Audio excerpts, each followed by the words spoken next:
নমস্কার বন্ধুরা, আমার চ্যানেলে আপনাদের স্বাগতম। আজ আমি আপনাদের সামনে এক মুচমুচে খাস্তা পকোড়া রান্নার রেসিপি নিয়ে হাজির হয়ে গেছি। আজ বানাবো মটরশুঁটি দিয়ে মুচমুচে খাস্তা পকোড়া। এটা রান্না করতে প্রথমে মটরশুঁটিটাকে ছাড়িয়ে নিয়ে ভালো করে জল দিয়ে ধুয়ে নিতে হবে। তারপরে গরম জলে একটু সিদ্ধ করে নিতে হবে। তারপর নামিয়ে ঠান্ডা করে এইভাবে চেপে চেপে মেখে নিতে হবে। মাখা হয়ে গেলে পরে পরিমাণ মতো নুন, হলুদ, মিষ্টি, কাঁচা লঙ্কা, বেসন দিয়ে ভালো করে মাখতে হবে। মেখে নিয়ে কড়াইতে তেল গরম করে এইভাবে ছোট ছোট করে দিয়ে দিতে হবে। তারপরে কড়াইটা গ্যাসের ওপর বসিয়ে রেখে গ্যাসটা কমিয়ে দিতে হবে। আপনারা যতক্ষণ গ্যাসের ওপরে কড়াইটা বসিয়ে রাখবেন তত বেশি বড়াগুলো মুচমুচে হবে।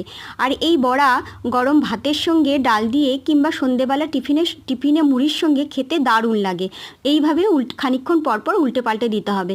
ব্যাস, মুচমুচে হয়ে গেছে, কমপ্লিট হয়ে গেছে। এবার নামিয়ে গরম গরম পরিবেশন করুন। ভিডিওটা ভালো লাগলে লাইক, কমেন্ট, সাবস্ক্রাইব করবেন।